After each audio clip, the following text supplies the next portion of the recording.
The stagecoach wheels ground to a halt in front of the Silverton, Colorado General Store, and Katherine Kendall felt her stomach twist into knots, so tight she thought she might be sick right there on the dusty floorboards.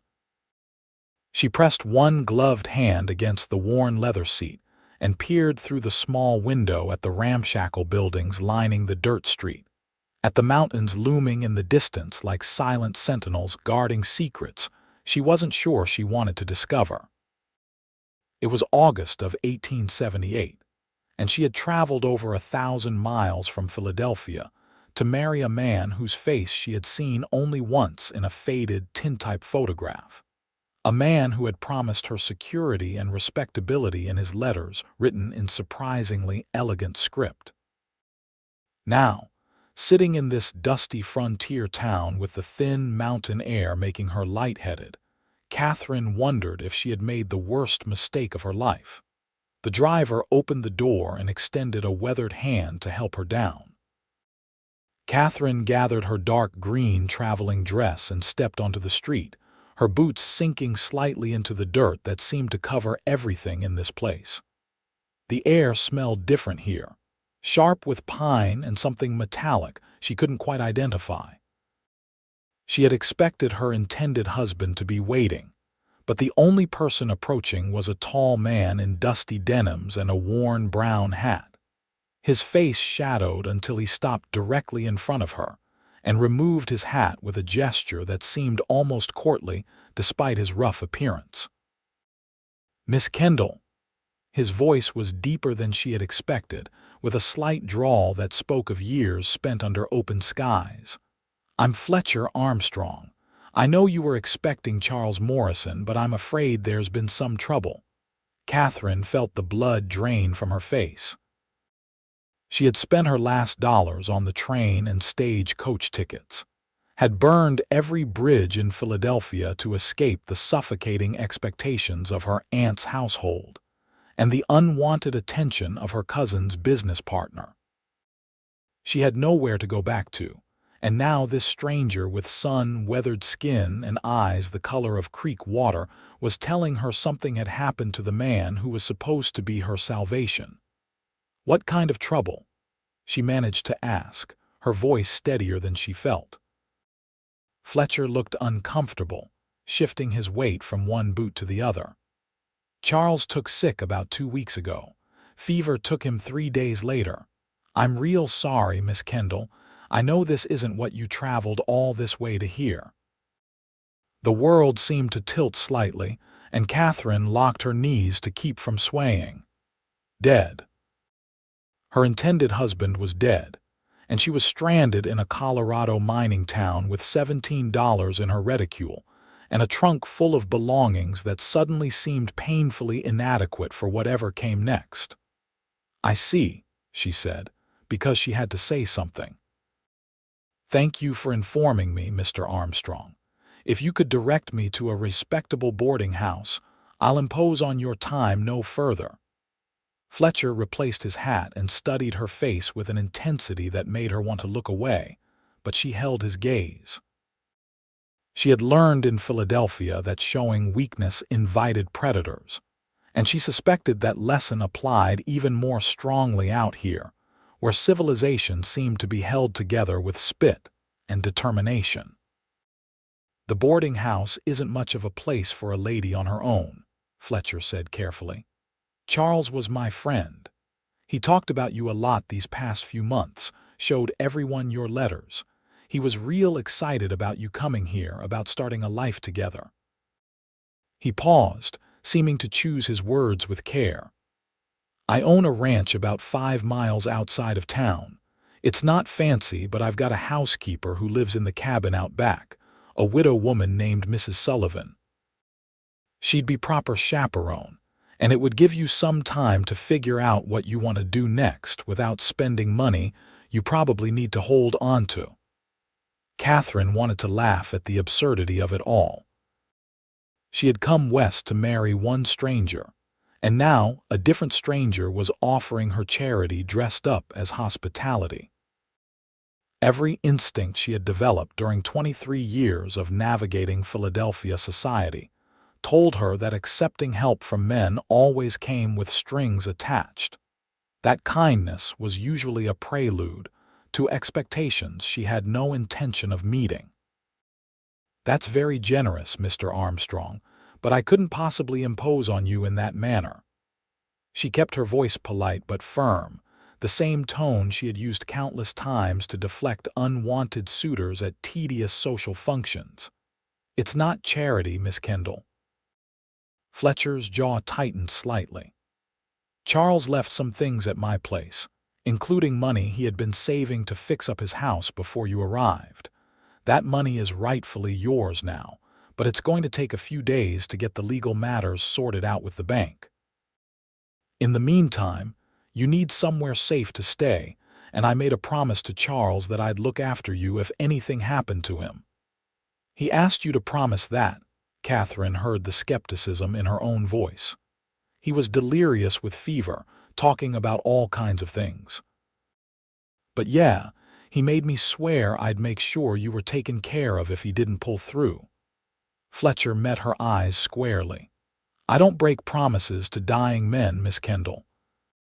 So you can accept my help with grace, or you can fight me on it and waste both our time, but either way, I'm not leaving you to fend for yourself in Silverton with $17 and nowhere to go." Katherine felt her cheeks flush. "How did you know how much money I have?" "I didn't, but I do now." Something that might have been a smile flickered across his face, softening the hard lines around his mouth. "Look, I understand you don't trust me. You don't know me from Adam, and you've got every right to be cautious. But the sun's going to set in a few hours, and you need to make a decision. Come out to the ranch for a few days, meet Mrs. Sullivan, get your bearings. If you decide you'd rather stay in town or head back east, I'll drive you wherever you need to go, no questions asked." The driver was unloading her trunk from the back of the stagecoach, and Katherine realized that several townspeople had stopped to watch this exchange with undisguised curiosity. A woman in a faded calico dress whispered something to her companion, and they both looked at Katherine with expressions that mixed pity and something else she couldn't quite read. She thought about the boarding house Fletcher had dismissed, about trying to find work in a town where everyone would know within hours that she was the mail-order bride who had arrived too late. She thought about her aunt's house in Philadelphia, about her cousin Margaret's pitying looks and her uncle's suggestions that she might be grateful for the attention of Harold Pemberton, a man 30 years her senior with wandering hands and bourbon-scented breath. "1 week," Katherine said, making her decision with the same reckless determination that had led her to answer Charles Morrison's advertisement in the first place. "I'll accept your hospitality for 1 week while I make arrangements for my future. But I insist on contributing to the household expenses and earning my keep in whatever way is appropriate." Fletcher nodded once, a sharp, decisive motion. "Fair enough. I'll get your trunk loaded onto my wagon. There's a general store across the street if you need to pick up any supplies before we head out." Katherine watched him walk away with long strides that ate up the distance between the stagecoach and a weathered wagon hitched to 2 sturdy horses. She had been taught that cowboys were rough men, drifters and gunfighters who lived by their own codes. Fletcher Armstrong didn't quite fit that image. There was something solid about him, something that reminded her of the craftsman who had built her father's printing shop back when she was a child and her parents were still alive. Her father had always said you could tell a lot about a man by watching how he worked, by seeing if he took pride in doing things right even when no one was paying attention. She crossed the street to the general store, feeling the weight of curious stares following her every step. The proprietor, a round-faced man with spectacles perched on his nose, greeted her with professional courtesy but couldn't quite hide his interest. "You must be Miss Kendall," he said, wiping his hands on his apron. "Terrible thing about Charles Morrison." He was a good man, always paid his bills on time. I'm sorry I never had the chance to know him, Katherine replied, deflecting the invitation to gossip. I need to purchase a few items if you could help me. She bought thread and needles, a small bottle of ink, and a bar of lavender soap, carefully counting out coins while the proprietor wrapped her purchases in brown paper. When she emerged back onto the street, Fletcher had finished loading her trunk and was waiting beside the wagon, one boot propped on the wheel hub. The ride out to the ranch gave Katherine her first real look at Colorado territory.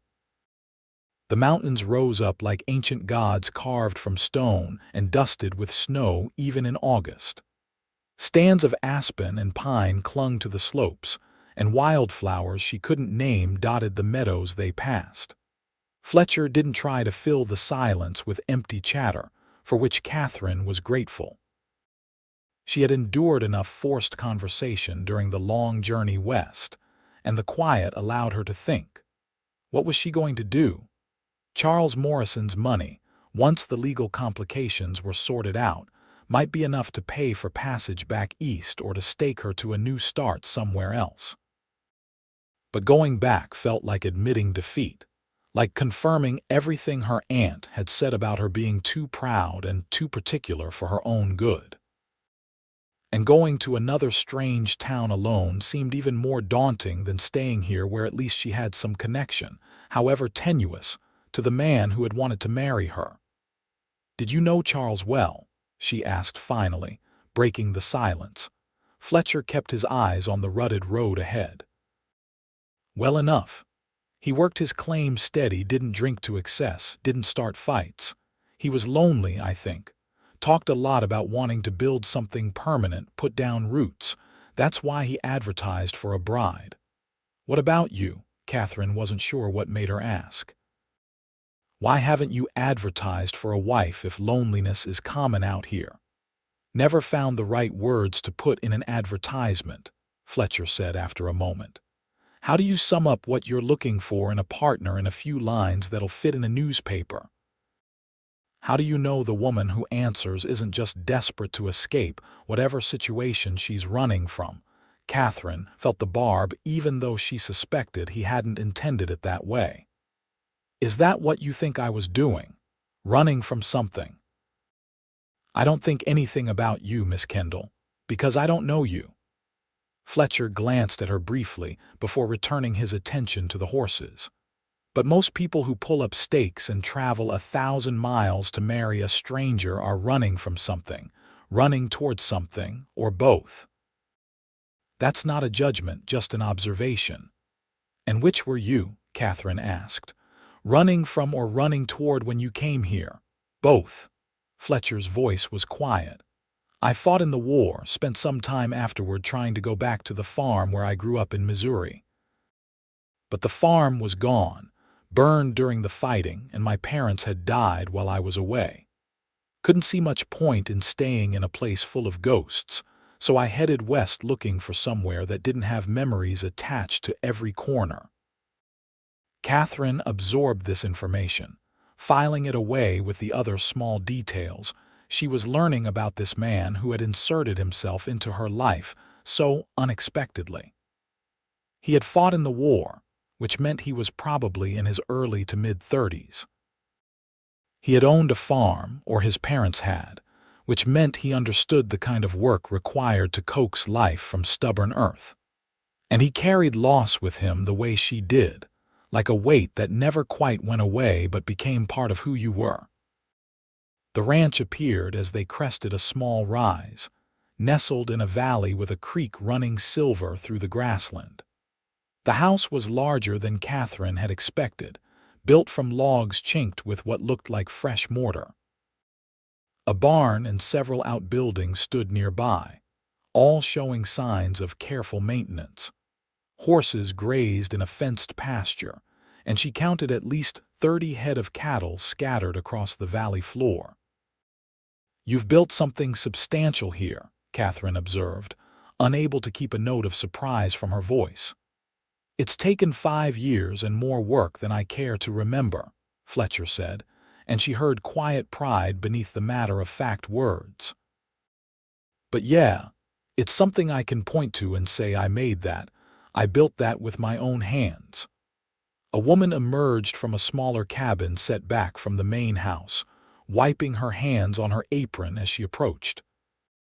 She was perhaps 50 years old, with iron-gray hair pulled back in a neat bun and sharp blue eyes that assessed Katherine with the thoroughness of a general inspecting troops. "Mrs.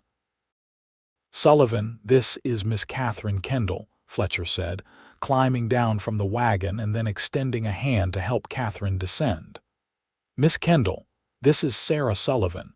She keeps me from living like a complete barbarian. A losing battle most days, Mrs. Sullivan said, but her tone was warm.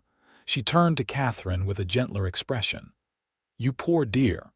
Fletcher told me what happened with Charles Morrison.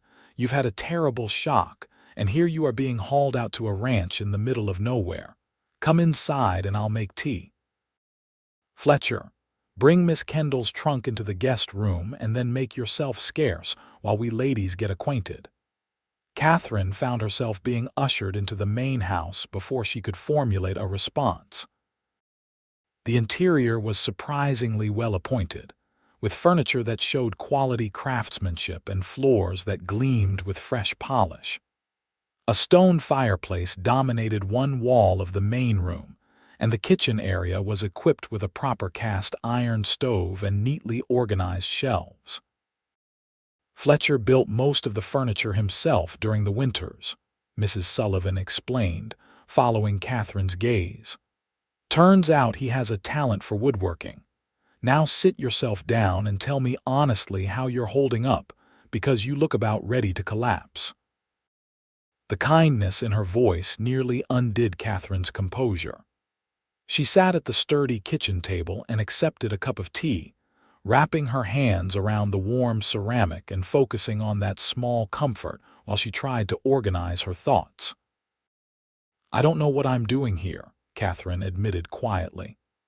"I left Philadelphia thinking I was going to start a new life as a married woman with a home of my own. Instead, I'm accepting charity from strangers and trying to figure out what happens next." "It's not charity when it's deserved," Mrs. Sullivan said firmly. "And you're not imposing on anyone. Fletcher has more space than he knows what to do with, and honestly, it'll be nice to have another woman around for a few days. Gets lonely sometimes out here with just Fletcher and the ranch hands for company." "How long have you worked for Mr. Armstrong?" Katherine asked. "About 3 years now. My husband died in a mining accident and I needed work. Fletcher needed someone to cook and manage the household. It's been a good arrangement." Mrs. Sullivan poured herself a cup of tea and sat across from Katherine. "He's a good man, in case you're wondering. Pays fair wages, doesn't drink to excess, treats everyone with respect. Some of the other ranchers around here could learn a thing or two from his example." "Why are you telling me this?" Katherine asked, though she suspected she knew the answer. Mrs. Sullivan smiled, the lines around her eyes crinkling. "Because you're looking at everything and everyone with suspicion, which is smart given your circumstances. But you should know that accepting help from Fletcher Armstrong doesn't come with hidden strings or expectations. He's exactly what he appears to be, which is rarer than you might think out here." Before Katherine could respond, Fletcher appeared in the doorway, having deposited her trunk in what she assumed was the guest room. "I need to check on the cattle in the north pasture," he announced. "I'll be back before supper. Miss Kendall, make yourself at home. If you need anything, Mrs. Sullivan can show you where things are." He left before Katherine could thank him, the door closing softly behind him. Through the window, she watched him stride toward the barn with that same purposeful gait she had noticed in town, a man who knew exactly where he was going and didn't waste time getting there. "He's giving you space," Mrs. Sullivan observed. "Figures you need time to settle without him hovering around making you uncomfortable." Katherine sipped her tea and wondered if Fletcher Armstrong realized how thoroughly his consideration was undermining her determination to keep everyone at arm's length. It would be easier if he were crude or presumptuous, if he fit the image she had constructed of Western men based on sensational newspaper stories and her own prejudices. Instead, he was thoughtful and restrained, and that made him far more dangerous to the walls she had built around her heart. The guest room was larger than the bedroom she had occupied in her aunt's Philadelphia house. Someone had placed fresh wildflowers in a jar on the dresser, and the quilt on the bed showed the kind of meticulous stitching that spoke of many patient hours. Katherine unpacked her trunk slowly, hanging her 2 good dresses in the wardrobe and arranging her few personal belongings with careful precision. Among her things, she found the letters Charles Morrison had sent, tied with a ribbon. She sat on the edge of the bed and reread them, studying the words written by a man she would never meet. He had been kind in his letters, expressing interest in her thoughts and opinions rather than just listing his assets and expectations. He had described Silverton with affection tempered by honesty, acknowledging the hardships of frontier life while emphasizing the opportunities for those willing to work. Katherine tried to feel grief for his loss, but could only manage a distant sadness for the future that would never happen, for the version of herself who had imagined finding contentment in a practical marriage built on mutual respect rather than romantic illusion. That evening, Katherine insisted on helping Mrs. Sullivan prepare supper, despite the older woman's protests. They made a simple meal of stew and biscuits, working together in the kind of companionable silence that usually took weeks to develop. When Fletcher returned as the sun was painting the mountains gold and crimson, he washed up at the pump outside before entering, his hair damp and his face scrubbed clean of trail dust. "Smells good," he said, hanging his hat on a peg by the door. "I'm hungry enough to eat a horse." "Well, it's beef, so you'll have to make do," Mrs. Sullivan replied tartly, ladling stew into bowls. They sat at the kitchen table, and Katherine waited to see if Fletcher would say grace. He did, a simple prayer of thanks delivered in his steady voice, and she found herself revising her assumptions yet again. The meal was punctuated by small talk about ranch business, with Mrs. Sullivan acting as intermediary when the silence between Katherine and Fletcher stretched too long. "We could use help with the garden if you're interested," Mrs. Sullivan mentioned. "Fletcher planted enough vegetables to feed half the county, but neither of us has much talent for keeping up with the weeding." "I helped tend my mother's garden when I was young," Katherine offered. "I'd be happy to help." "There's also bookkeeping to be done," Fletcher added, not quite meeting her eyes. "I'm better with cattle than numbers. If you have experience with accounts, I'd appreciate the help sorting through my ledgers. I could pay you a fair wage for the work." Katherine understood what he was doing, creating ways for her to contribute so she wouldn't feel like a burden. Part of her wanted to refuse on principle, to maintain the distance that would make leaving easier when the time came. But a larger part of her, the practical part that had learned to survive in her aunt's house by making herself indispensable, recognized the offer for what it was, a bridge between pride and necessity. "I kept the accounts for my uncle's household for several years," she said. "I'm familiar with ledgers and bookkeeping practices." Fletcher nodded, looking pleased. "Then we'll call it a business arrangement. You help with the books and whatever else needs doing around here, and I'll provide room and board plus a small wage. That way you can save toward whatever you decide to do next." It was logical and fair, stripping away the awkwardness of charity by transforming it into employment. Katherine agreed, and they finished the meal discussing the practical details of her temporary position. When Mrs. Sullivan retired to her cabin for the night, and Fletcher settled into a chair by the fireplace with a book.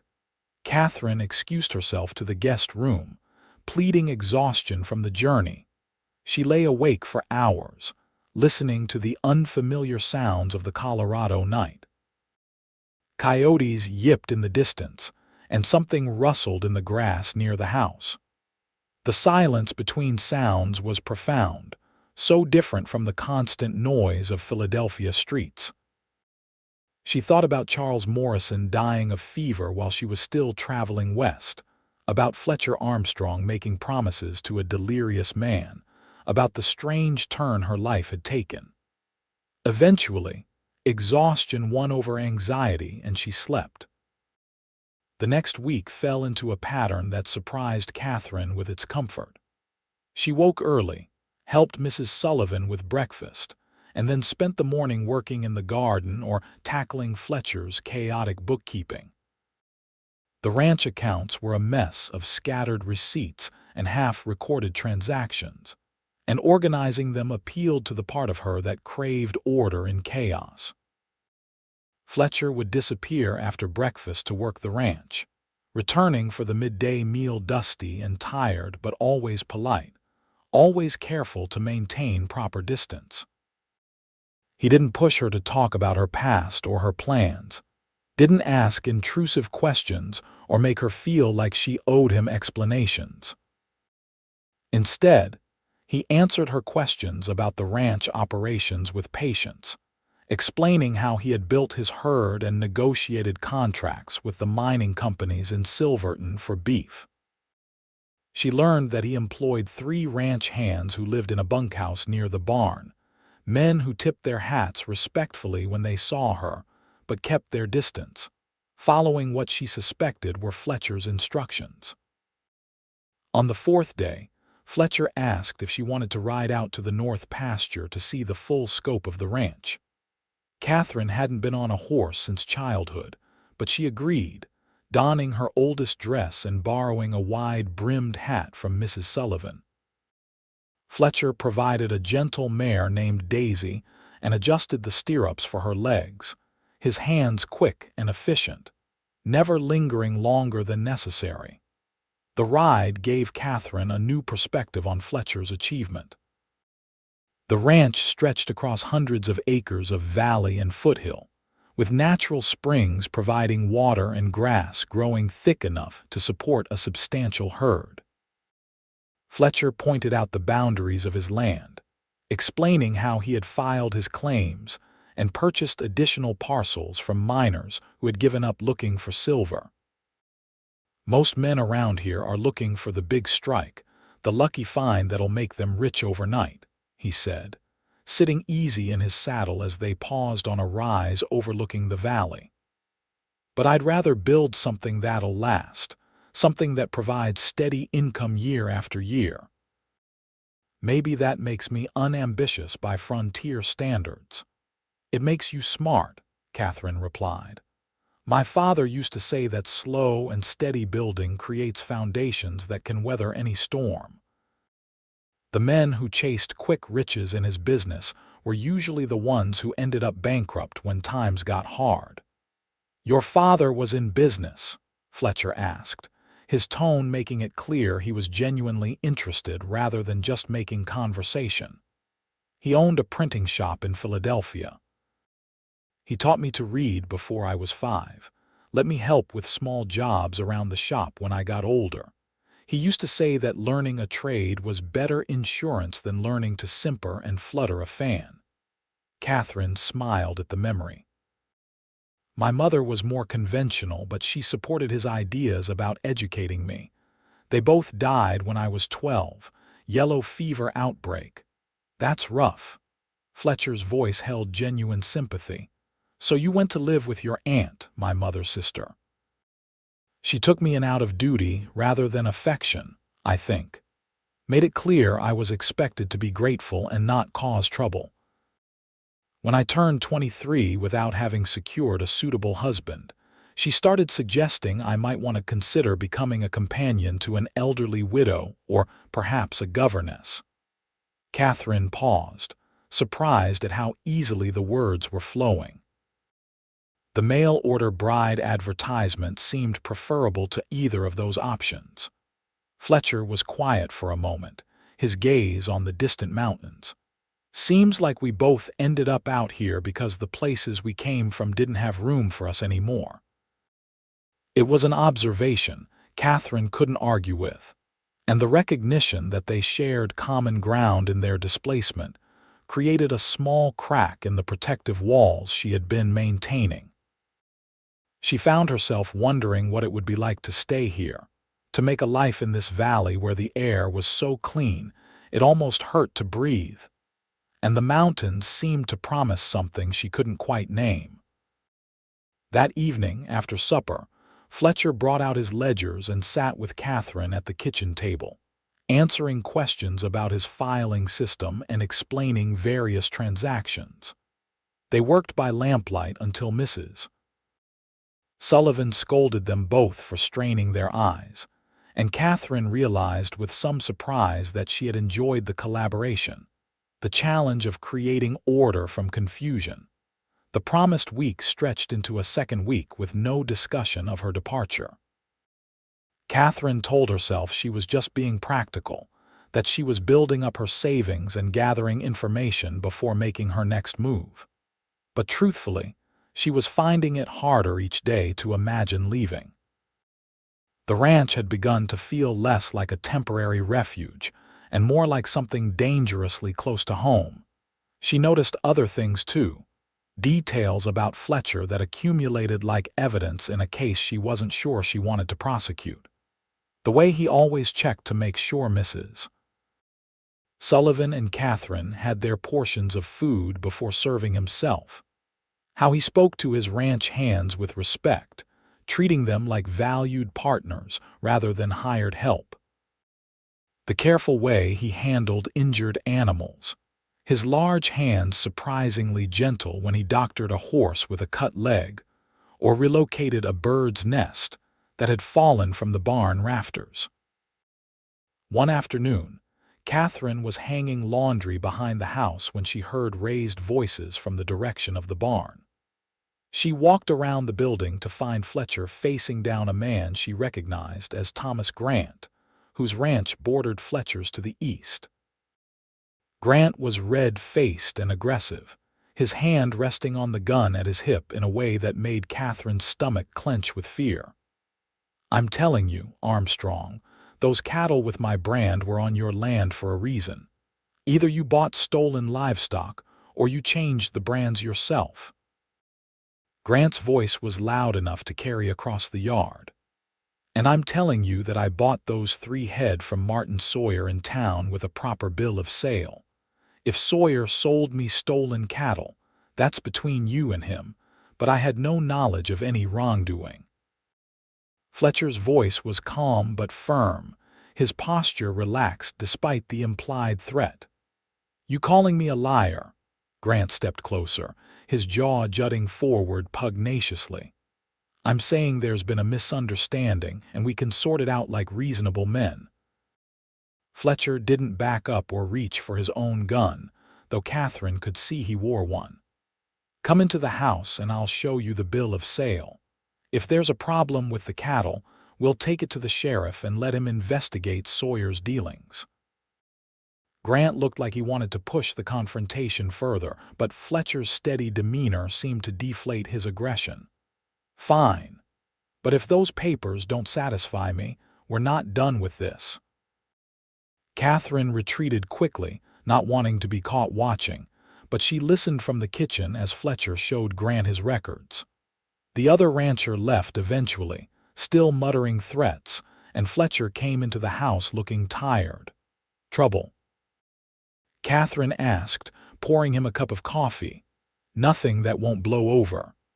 Fletcher accepted the coffee with a nod of thanks. "Grant's had problems with rustlers and he's looking for someone to blame. Unfortunately, some of his missing cattle ended up in my herd through what appears to be a legitimate transaction, which makes me a convenient target. Will he let it go?" Katherine found herself worrying about Fletcher's safety, about what might happen if Grant decided to pursue his grievances with violence rather than law. Probably.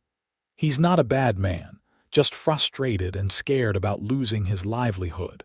I'd feel the same way if I were in his position. Fletcher sipped his coffee and looked at Katherine with an expression she couldn't quite read. "You don't need to worry about me, Miss Kendall. I've handled worse than Thomas Grant." But Katherine found that she did worry, more than she wanted to admit. That night, she lay awake thinking about how quickly violence could erupt in this place, how the thin veneer of civilization could crack under pressure. She thought about Fletcher facing down an angry man with a gun, about how calmly he had diffused the situation. It would be easy to admire that kind of courage, easy to let admiration slip into something deeper and more dangerous. The next morning, Katherine made a decision. She found Fletcher in the barn, repairing a saddle with the same patient attention to detail he seemed to bring to all his work. "I need to go into town," she announced. "I need to visit the bank and sort out the legal matters regarding Charles Morrison's estate. It's been 2 weeks, and I can't keep avoiding the situation." Fletcher looked up from his work, his eyes searching her face. "I can take you in tomorrow morning if that suits. Might be good to get it settled." The drive into Silverton the next day was quieter than their first journey together. Katherine felt nervous about what she might learn at the bank, about whether Charles had actually left enough money to give her options, or if that had been wishful thinking. Fletcher seemed to sense her anxiety, because halfway to town, he started telling her a story about one of his ranch hands trying to train a particularly stubborn calf, describing the comedy of errors with enough detail to make her smile despite her nerves. At the bank, Katherine was shown into a small office where a clerk with ink-stained fingers retrieved Charles Morrison's account information. The news was better than she had dared hope. Charles had been frugal and disciplined, saving nearly $800 toward his planned future. With the legal paperwork signed and witnessed, the money would be transferred to Katherine's name within a few days. $800, Katherine said to Fletcher as they left the bank. "That's enough to go anywhere, to do almost anything." "It is," Fletcher agreed, his voice neutral. "What are you thinking of doing?" Katherine looked down the main street of Silverton, at the rough buildings and rougher men, at the mountains rising up beyond the town like promises or warnings, depending on how you looked at them. She thought about Philadelphia with its suffocating propriety and limited choices for women without family protection. She thought about Fletcher's ranch with its neat buildings and carefully tended land, about Mrs. Sullivan's brisk kindness, about work that challenged her mind and mornings that started with mountain air so clean it seemed to wash away the past. "I don't know yet," she said honestly. "I need time to think." They stopped at the general store so Katherine could purchase a few items, and then Fletcher suggested they get lunch at the small restaurant attached to the hotel. It was a luxury Katherine hadn't expected, and she agreed with pleasure.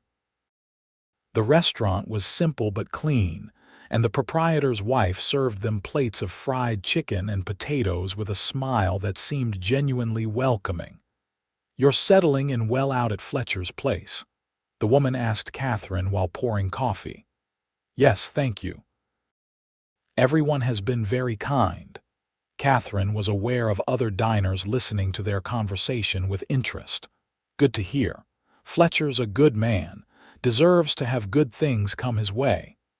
The woman smiled at Fletcher, who looked distinctly uncomfortable with the praise. As they ate, Katherine noticed several townspeople greeting Fletcher with genuine warmth. He clearly had earned respect here, built a reputation as someone reliable and fair. She wondered what it would be like to be part of that, to be known as Fletcher Armstrong's wife, rather than Fletcher Armstrong's charity case. The thought startled her enough that she nearly choked on her coffee. Where had that come from? She wasn't looking for a husband anymore, and even if she were, she had no reason to think Fletcher had any interest in her beyond fulfilling his promise to a dying friend. But once the thought had entered her mind, it was hard to dislodge. She found herself stealing glances at Fletcher as they ate, noticing details she had been trying to ignore. The way his eyes crinkled when he smiled, the strength in his hands, the quiet confidence in the way he moved through the world. On the drive back to the ranch, Fletcher was the one to break the silence this time. "I want to say something, and I want you to hear me out before you respond." Katherine felt her heart speed up. "All right. You've been at the ranch for 2 weeks now, and in that time, I've gotten used to having you there. Mrs. Sullivan is happier with another woman around, the books are finally in order, and the place feels more like a home than just a house I happen to sleep in." Fletcher kept his eyes on the road ahead, his hands steady on the reins. "I know you came out here planning to marry Charles, and I know his death changed everything for you. But I'm wondering if you might consider staying on, not as a temporary guest, but as something more permanent." Katherine's mouth went dry. "What are you proposing exactly?" "I'm saying that I'd like to court you properly, Miss Kendall. Let me earn your trust one day at a time, show you what life here could be like. No pressure, no expectations beyond giving me a fair chance to prove I could be the kind of husband you deserve." Fletcher glanced at her briefly, his expression serious. "I won't lie and say I've been struck by lightning or that I can't live without you. I don't believe in that kind of romantical nonsense. But I believe we could build something good together, something solid. I think you're smart and capable and stronger than you probably realize, and I think you could be happy here if you gave it a real chance." It was possibly the least romantic proposal for courtship Katherine had ever heard, which perversely made it more appealing than flowery declarations would have been. Fletcher wasn't promising her passion or adventure. He was offering her partnership and respect, a chance to build the kind of life she had been hoping for when she answered Charles Morrison's advertisement. "I don't know if I can do this," Katherine said slowly. "I don't know if I can trust my own judgment anymore. I left Philadelphia so certain I was making a smart, practical decision, and I ended up stranded in Colorado with all my plans in ruins. What if I'm making another mistake?" "Then you'll survive it the same way you've survived everything else," Fletcher replied. "But Miss Kendall, Katherine, if you'll permit me to use your given name, I don't think this would be a mistake. I think we could be good for each other. I think you've already started to put down roots here whether you've admitted it to yourself or not." Katherine thought about the garden she had been tending, about the satisfaction she felt when she balanced Fletcher's accounts, about the way she had started mentally referring to the guest room as her room. He was right. She had been building a life here without quite realizing it, and the thought of leaving made her chest ache in a way that had nothing to do with practical considerations. "Let me earn your trust one day at a time," Fletcher repeated, his voice gentle. "That's all I'm asking. Stay at the ranch, let me court you properly and see where it leads. If you decide I'm not what you want or that this life isn't for you, I'll accept that. But give us a fair chance first." Katherine took a deep breath, feeling like she was standing on the edge of something that could either be a cliff or a bridge. "All right," she said. "I'll stay. I'll give us a fair chance. But you should know that I'm difficult and opinionated, and not very good at pretending to be someone I'm not." Fletcher's face broke into the first real smile she had seen from him, transforming his features from merely handsome to something that made her breath catch. "Good. I'm not interested in polite lies or pretending. I want to know who you actually are, not who you think you should be." They spent the rest of the drive talking more freely than they had before, the decision to court creating a new ease between them. Fletcher told her about his plans to expand the ranch. about wanting to breed better quality horses and maybe establish contracts with the army forts in the region. Katherine told him about her father's printing shop, about the satisfaction she had felt helping produce something tangible that people needed. By the time they reached the ranch, Katherine felt something loosening in her chest, a tension she hadn't fully realized she was carrying. Mrs. Sullivan took one look at them when they entered the house and smiled knowingly. "About time," was all she said, but Katherine heard approval in those two words. The courtship that followed was unlike anything Katherine had experienced in Philadelphia, where social rules had dictated every interaction between unmarried men and women. Here, courtship seemed to mean working side by side during the day and talking for hours after supper, sharing stories and opinions without the artifice of formal social calls. Fletcher showed Katherine how to ride better, taking her on long trips around the ranch where he pointed out landmarks and talked about his vision for the future. Katherine continued organizing his accounts and discovered she had a talent for seeing opportunities he had missed, suggesting contracts with merchants in town that could provide steady additional income. They argued sometimes, usually about politics or the best way to handle ranch business. Katherine had strong opinions about labor relations, shaped by watching her father treat his employees fairly during economic downturns. Fletcher had practical concerns about cash flow and market fluctuations. But even their disagreements felt productive rather than destructive, explorations of difference rather than battles for dominance. One evening, about 3 weeks into their courtship, they were sitting on the porch watching the sunset paint the sky in shades of orange and purple. Fletcher reached over and took Katherine's hand, the first time he had initiated physical contact beyond helping her mount a horse or navigate rough ground. "I want to ask you something, and I want you to be honest with me," he said, his thumb tracing slow circles on her palm. "All right." Katherine felt hyper-aware of his touch, of the warmth of his skin against hers. "Are you staying because you want to be here, or because you don't have better options?"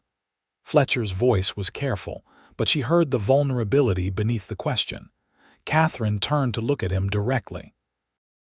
"A month ago, I would have said it was the second one. But now, I'm staying because I want to be here. I'm staying because I wake up in the morning and feel excited about the day ahead instead of dreading it. I'm staying because when I imagine my future, it looks like this valley and this ranch and you." She paused, gathering her courage. "I'm staying because I'm falling in love with you, Fletcher Armstrong, and I don't want to be anywhere else." Fletcher's eyes widened slightly, and then he was leaning forward, his free hand coming up to cup her cheek. "Can I kiss you?" he asked, his voice rough. "Yes," Katherine breathed, and then his lips were on hers, gentle and questioning at first, then deeper as she responded.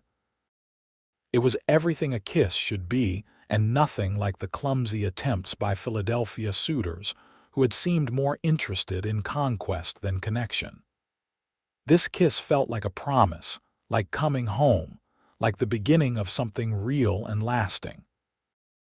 When they finally pulled apart, Fletcher rested his forehead against hers. "I'm falling in love with you too," he said quietly. "Have been for weeks, maybe since that first day when you looked at me like you wanted to set me on fire for disrupting your plans. You're the strongest woman I've ever met, Katherine, and I want to spend the rest of my life proving I'm worthy of you." "You already have," Katherine whispered, and kissed him again. They were married 6 weeks later in a simple ceremony at the small church in Silverton. Mrs. Sullivan stood up with Katherine, and one of Fletcher's ranch hands served as his witness. Katherine wore a new dress she had sewn herself from fabric Fletcher had insisted on buying her, a soft blue that Mrs. Sullivan said brought out her eyes.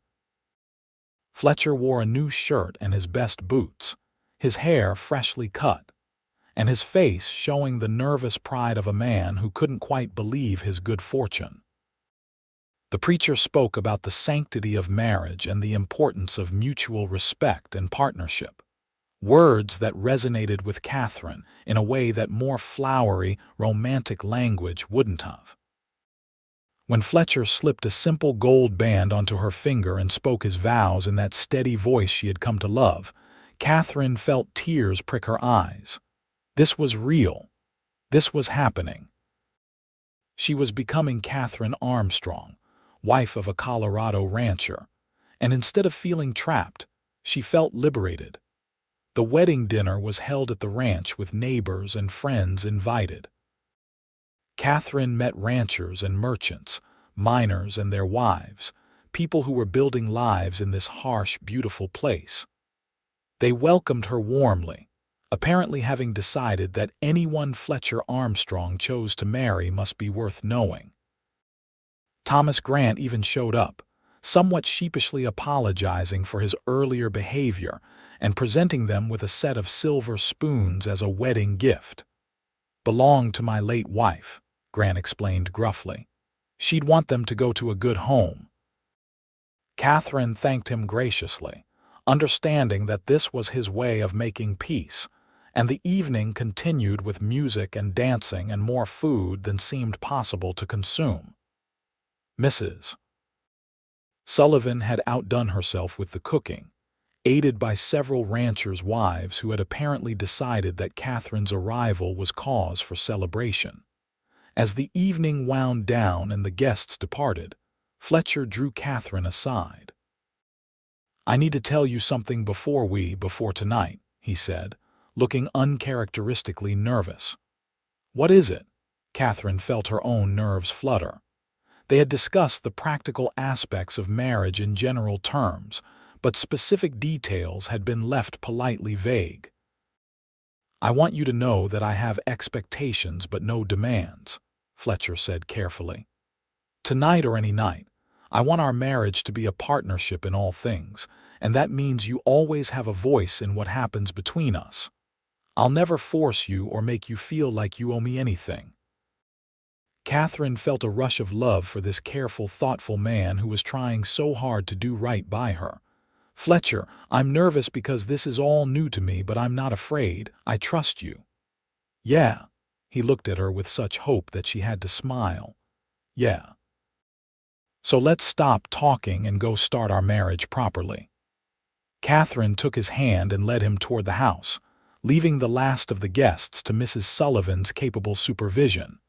Their wedding night was a revelation of tenderness and discovery, of whispered words and gentle touches. Fletcher was patient and attentive, making sure Katherine felt safe and cherished even as they navigated the intimate territory of physical union. It wasn't perfect or effortless, but it was real and honest, and when Katherine finally fell asleep wrapped in her husband's arms, she felt a contentment she had never experienced before. The first year of their marriage established the patterns that would define their life together. Katherine took over full management of the ranch accounts and discovered she had a talent for negotiating contracts that Fletcher freely admitted exceeded his own abilities. She also began writing articles about ranch life for newspapers back east, supplementing their income with her words and providing a perspective that fascinated readers who had never ventured beyond city limits. Fletcher continued building his herd and his reputation, becoming known as a fair dealer and a man of his word. He expanded the ranch house, adding a proper study for Katherine where she could work on her writing and accounts without being disturbed. He consulted her on all major decisions, treating her as the partner he had promised she would be. They had their rough patches, of course. The winter of their first year was brutal, with snow piling up to the windowsills and temperatures plunging low enough to endanger the livestock.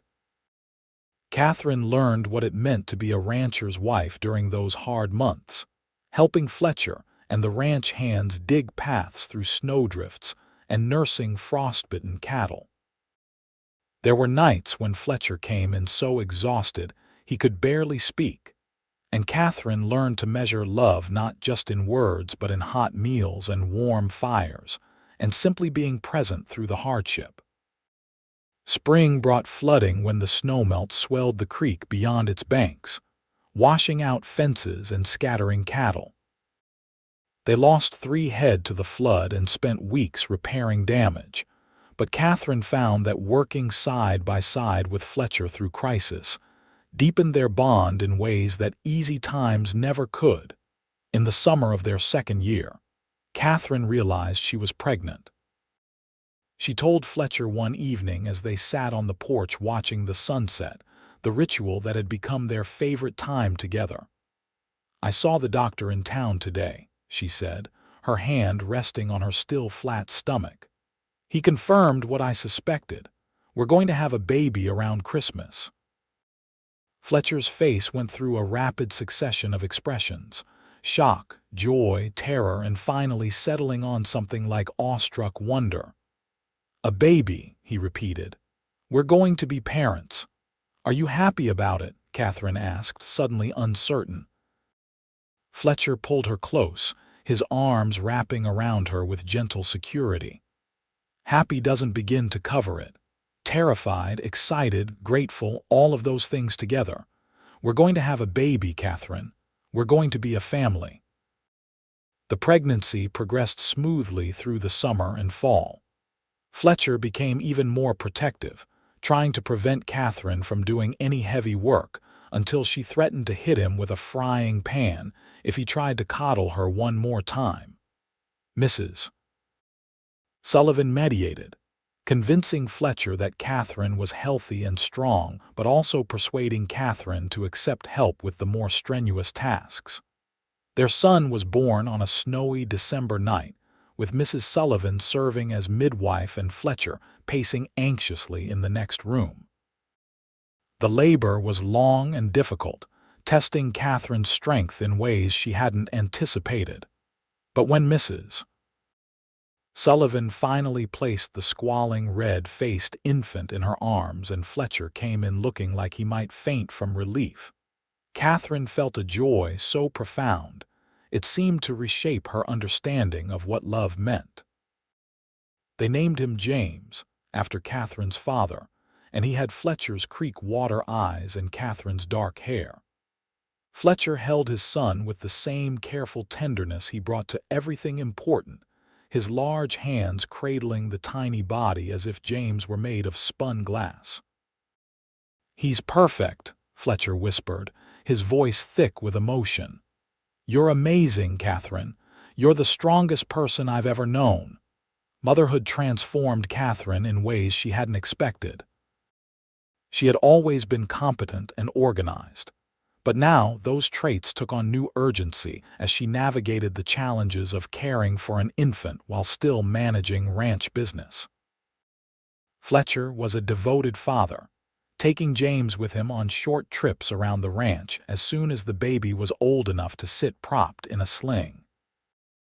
Katherine would look out the window and see her husband pointing out cattle and horses to their son, explaining the ranch operations to ears far too young to understand, but laying groundwork for a future she could see stretching out before them. The years that followed brought more children.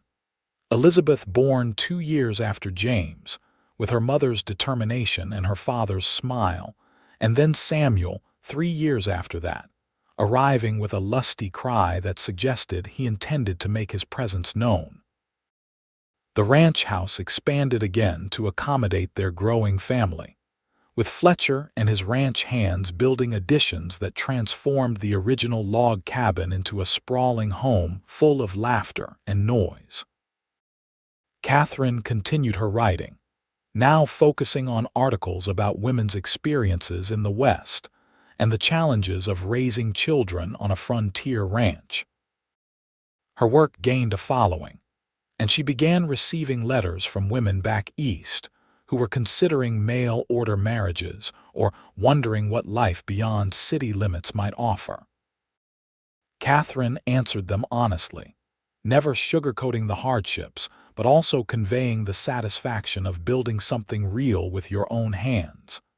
Thomas Grant became a regular visitor to their ranch. His earlier hostility transformed into genuine friendship. He often brought his own children to play with the Armstrong youngsters, and Katherine noticed that he seemed to linger during his visits, his attention often drawn to Mrs. Sullivan. When Grant finally worked up the courage to court the widow, Katherine and Fletcher could barely contain their delight. They hosted the wedding at their ranch 2 years after Katherine had first suggested that Grant stop dancing around his feelings and just ask the woman properly. The ranch prospered over the years, growing from Fletcher's original modest operation into one of the most successful spreads in the region. But success never changed Fletcher's fundamental nature. He still treated his ranch hands with respect, still consulted Katherine on every major decision, still made time every evening to sit on the porch with her and watch the sunset over the mountains.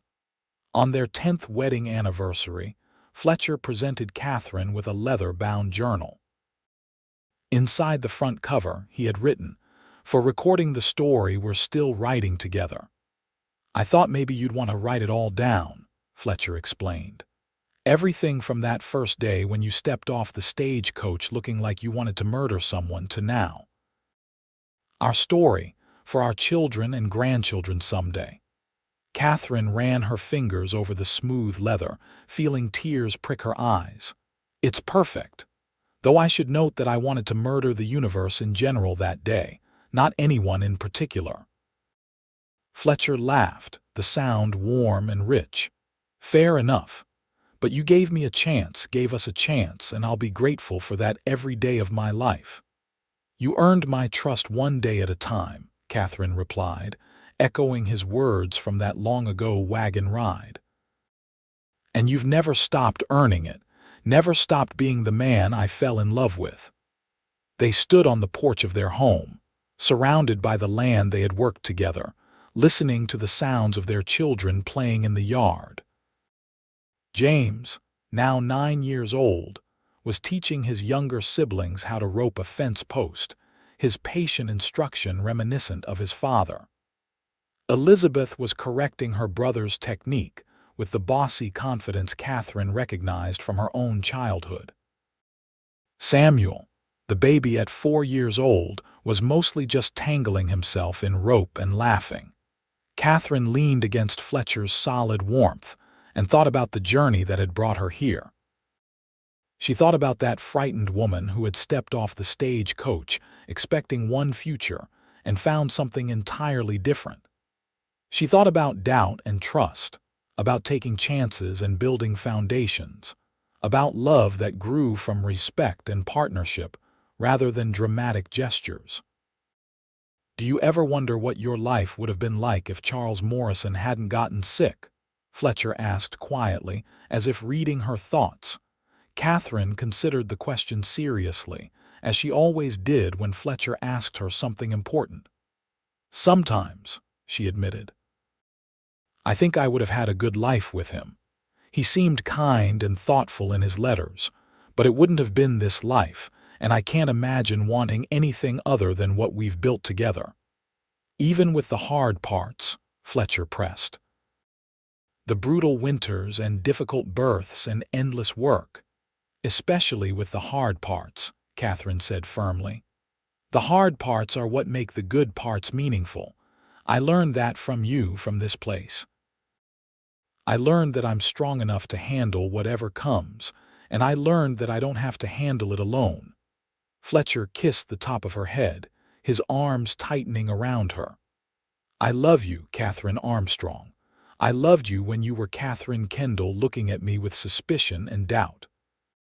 I loved you when you challenged my business decisions and beat me at chess. I loved you through pregnancy and childbirth and every moment in between, and I'll love you for whatever years we have left." "I love you too," Katherine whispered. "More than I have words for," which is saying something for a writer. They stood together in the fading light, watching their children play and listening to the sounds of the ranch settling down for the evening. Cattle lowed in the distance, horses nickered in the barn, and somewhere a coyote sang to the rising moon. It was an ordinary evening in an extraordinary life, and Katherine felt grateful for every moment of it. Over the following years, their children grew and began to find their own paths. James showed his father's talent for ranching, and his mother's head for business, eventually taking over more responsibilities as Fletcher's hair turned gray and his joints grew stiff in the cold mornings.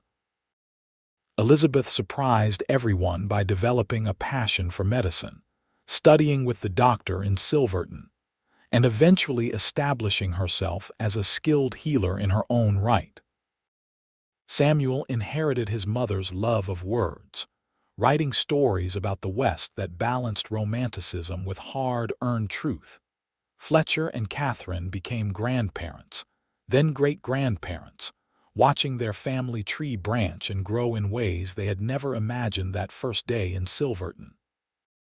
The ranch remained in family hands, expanding and adapting with the changing times but always rooted in the principles Fletcher and Katherine had established: fair dealing, hard work, and respect for everyone who contributed to its success. On a summer evening in their 40th year of marriage, Fletcher and Katherine sat on their porch as they had countless times before. Both were white-haired now, their faces lined with age and weather and laughter. Katherine's hands were stiff with arthritis, making writing difficult, but she still kept detailed journals of their life together. Fletcher moved slower than he once had, but his mind was sharp, and his love for his wife and family burned as brightly as ever. "You remember that day in Silverton?" Fletcher asked, his voice rougher with age but still recognizable as the man who had promised to earn her trust. "Every detail," Katherine replied. "I remember thinking my life was over, that I had made a terrible mistake coming west. And now—" Fletcher took her hand, his thumb tracing the same circles he had drawn on her palm during their courtship.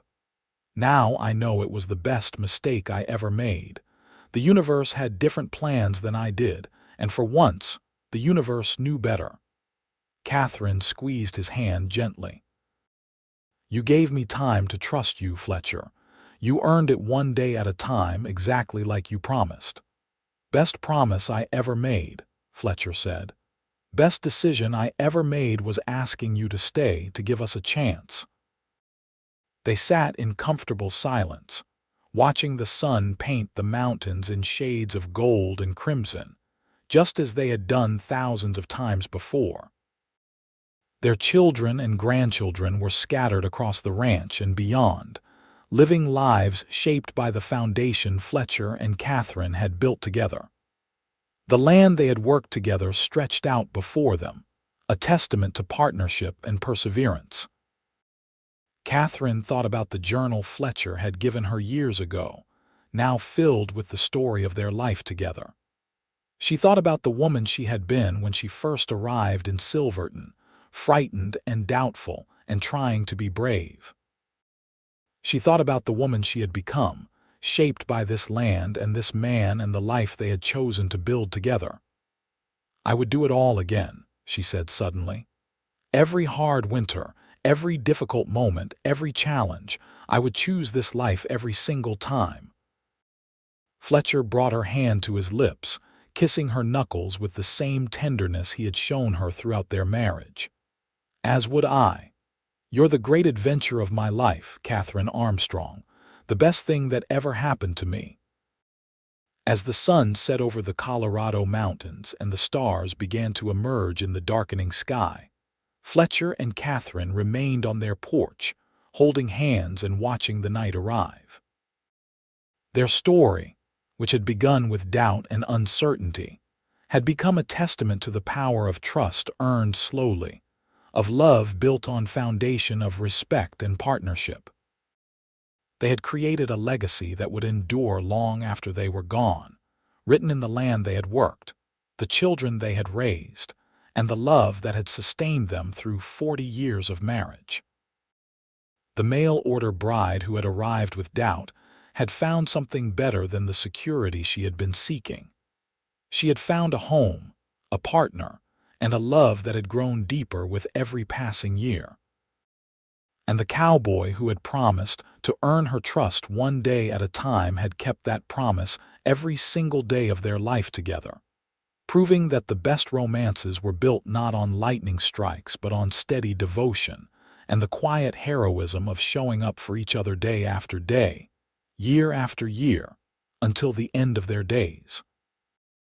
In the years that followed, even as their bodies grew frailer and the inevitable passage of time took its toll, their love remained constant. Fletcher and Katherine continued their evening ritual of watching the sunset together, their conversations ranging from reminiscences of the past to observations about the present to hopes for their family's future. They had weathered everything life threw at them by facing it together, and they continued that pattern to the very end. Katherine passed away peacefully in her sleep at the age of 72, with Fletcher holding her hand as he had held it countless times throughout their marriage. Fletcher followed her 6 months later, unable to thrive without the woman who had been his partner for nearly half a century. They were buried side by side on a hill overlooking the ranch, their graves marked with simple stones that bore their names and the years of their long lives. But their story didn't end with their deaths. It lived on in the thriving ranch still operated by their descendants, in the town of Silverton, where they were remembered as founding members of the community, and in the countless lives they had touched through their example of what marriage could be when built on mutual respect, trust, and enduring love. The journals Katherine had kept were preserved by their family, a detailed record of frontier life and a testament to the transformative power of taking chances on unlikely possibilities. James Armstrong, their eldest son, often told his own children and grandchildren about their grandparents' unlikely beginning. He would describe how Katherine had arrived as a mail-order bride for another man, how Fletcher had offered her refuge and then courtship, and how their initial wariness had blossomed into one of the great love stories of the Colorado frontier. "Your grandmother taught me that strength comes in many forms," James would say. "She could balance accounts and negotiate contracts as well as any man, but she never pretended to be anything other than who she was. And your grandfather taught me that real masculinity isn't about dominance or control. It's about protecting what you love through steady devotion and hard work." Together, they built something that lasted because they never stopped choosing each other, every single day. The ranch prospered through generations, adapting to changing times while holding fast to the core values Fletcher and Katherine had established. When automobiles replaced horses and modern conveniences transformed ranch operations, the Armstrong family managed to honor tradition while embracing necessary progress. The land Fletcher had claimed and Katherine had helped nurture remained in family hands, a living legacy of their partnership. Elizabeth Armstrong's work as a healer expanded over the years, and she established a small clinic in Silverton that provided medical care to miners, ranchers, and families throughout the region. She often credited her mother's example of balancing traditional women's roles with professional ambitions, noting that Katherine had shown her it was possible to be both a devoted mother and a successful writer. The clinic operated for over 50 years, eventually being taken over by Elizabeth's own daughter, who had followed her mother into medicine.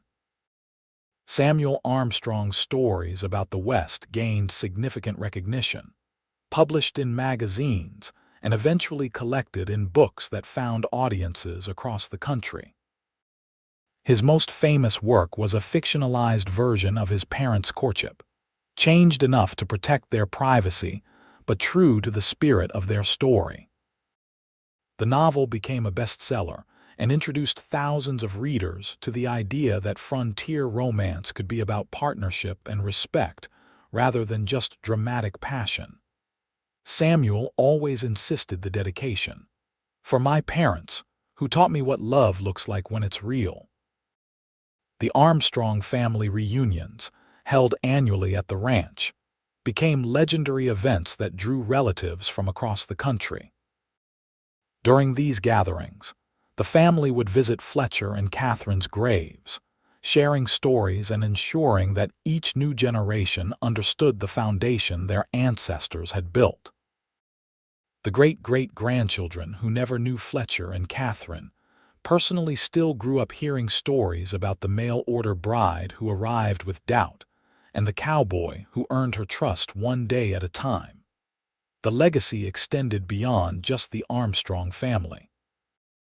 The contracts Catherine had negotiated established patterns of fair dealing that influenced business practices throughout the region.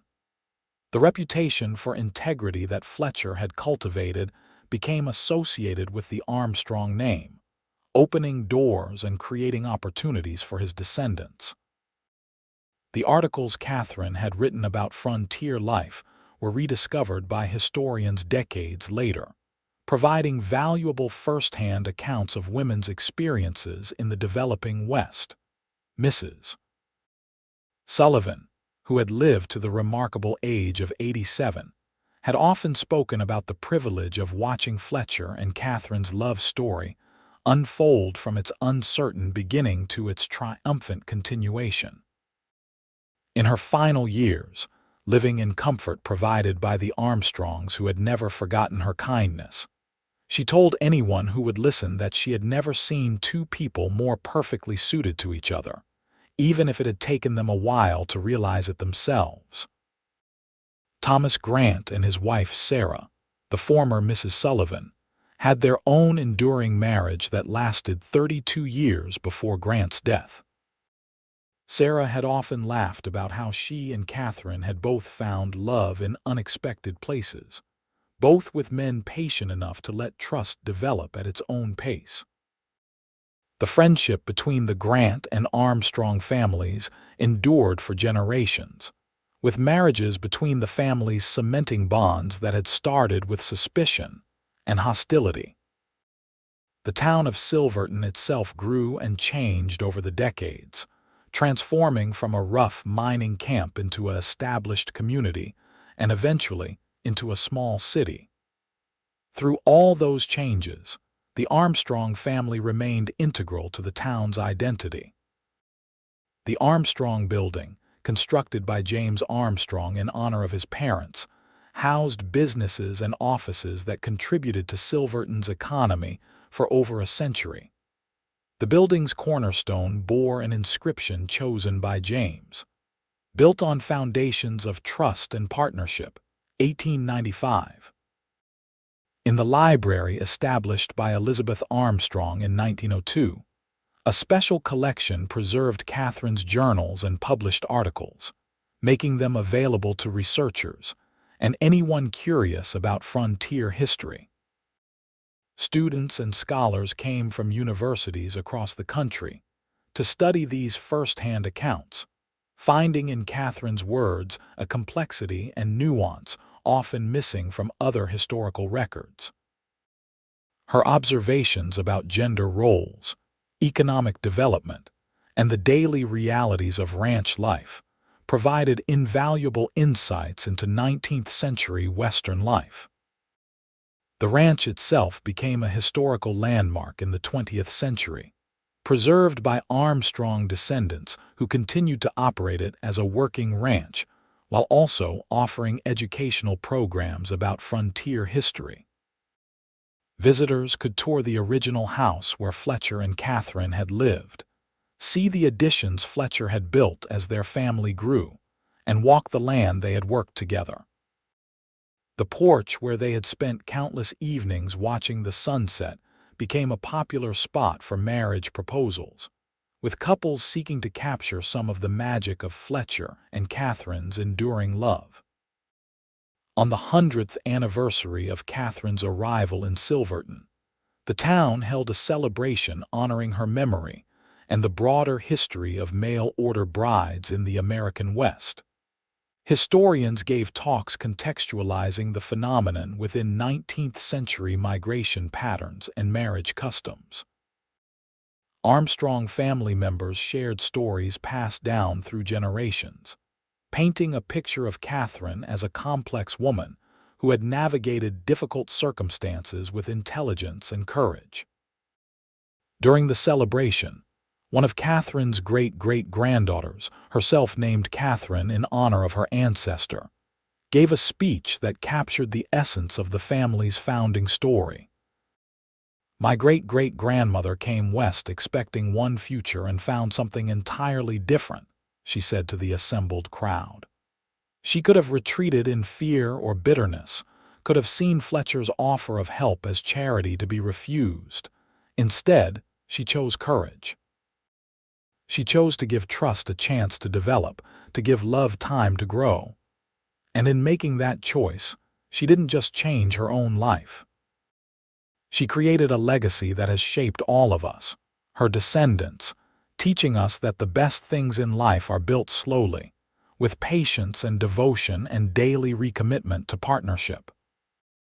The speech received sustained applause, but more importantly, it captured a truth that resonated beyond just the Armstrong family. Katherine and Fletcher's story had become larger than themselves, a narrative that spoke to universal themes of trust, partnership, and the transformative power of choosing to believe in possibilities even when circumstances seemed bleak. As the celebration continued into the evening with music and dancing in the town square, visitors wandered up the hill to the cemetery where Fletcher and Katherine were buried. Someone had placed fresh wildflowers on their graves, the same kind of wildflowers Fletcher had picked for Katherine during their courtship. People stood quietly, paying respects to two people who had built something lasting from unpromising beginnings. The sun set over the mountains just as it had set thousands of times while Fletcher and Katherine watched from their porch. The light painted the peaks in shades of gold and crimson, illuminating the valley where the ranch still operated, where cattle still grazed and horses still ran. The land endured, shaped by human effort but ultimately outlasting any individual life. Yet the love Fletcher and Katherine had shared had left its mark on this land, and on everyone who came after them, proving that some things do last forever, written not in stone but in the lives transformed by their example. In the quiet of the evening, as the last visitors departed and the cemetery fell silent except for the wind moving through the grass, it was easy to imagine Fletcher and Katherine still there somehow, still holding hands and watching the sunset, still earning each other's trust one day at a time even in whatever came after this life. Their story had begun with doubt and uncertainty, with a woman arriving to marry one man and finding another instead. But it had become a testament to the idea that the best love stories aren't about destiny or fate, but about two people choosing each other again and again, building trust through consistent action, and creating something beautiful from the raw materials of courage and commitment. The mail-order bride who had arrived with doubt had found her home, and the cowboy who had promised to earn her trust had kept that promise faithfully until his final breath. Together, they had written a love story for the ages, not through grand dramatic gestures but through the quiet heroism of everyday devotion, and that story would echo through generations long after the last person who remembered them personally had passed away. Their legacy lived on in the land, in the family, in the community they had helped build, and in the enduring example of what love could be when given time to grow deep roots.